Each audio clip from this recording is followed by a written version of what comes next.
Major cricket লিগে bat হাতে সুনাম কুড়ালেও সাকিবকে এবার পিটিয়ে তক্তা করল ফিন অ্যালেন। ছক্কার বৃষ্টি, বল ফেলানোর জায়গায় যেন পাচ্ছেন না সাকিব। ব্যাট হাতে সুনাম কুড়িয়ে বল হাতে এবার ইজ্জত ডুবল সাকিব আল হাসানের।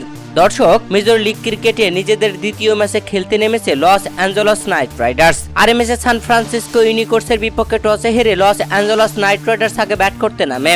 ব্যাট হাতে এদিন সাকিব আল হাসান দুর্দান্ত ছিলেন। ২৬ বল খেলে ৩৫ রান করেছিলেন সাকিব। এছাড়া শেষ দিকে আন্দ্রে রাসেলের ঝড়ো ব্যাটিংয়ে পুরো ২০ ওভার খেলে ৬ উইকেট হারিয়ে ১৬৫ রান সংগ্রহ করে লস অ্যাঞ্জেলস নাইট রাইডার্স। সেই রানের টার্গেটে ব্যাট করতে নেমে সান ফ্রান্সিসকো ইউনিকর্সের ওপেনার জ্যাকি ফ্রেজার ম্যাকগ্রুক শুরুতে ১৫ রানের মাথায় আউট হলেও ফিন অ্যালেন ও মার্ট শর্ট দুর্দান্ত ঝড়ো ব্যাটিং করেন, যেখানে ফিন অ্যালেন তো হাঁকিয়েছেন ছক্কার বৃষ্টি। এই ম্যাচে সাকিব আল হাসান দলীয় চতুর্থ ওভারে নিজের প্রথম ওভার বল করেন। প্রথম ওভারে দারুণ বল করেছেন সাকিব আল হাসান, খরচ করেন ৮ রান। তবে তারপরে নিজের করা দ্বিতীয় ওভার দলীয় ষষ্ঠ ওভারে বল করতে এসে পরপর ৩টি বিশাল ছক্কা খেয়েছেন সাকিব। একদম স্টেডিয়ামের ফ্লাড লাইটের কাছ দিয়ে ছক্কাগুলো মেরেছে ফিন অ্যালেন। ফিন অ্যালেন ঝড়ো ব্যাটিং এ হাফ সেঞ্চুরি করে নিয়েছে ২৫ বলেই। দর্শক, এই ওভারে সাকিব আল হাসান খরচ করেন ১৯ রান। ২ ওভারে মোটে ২৭ রান খরচ করেন সাকিব আল হাসান।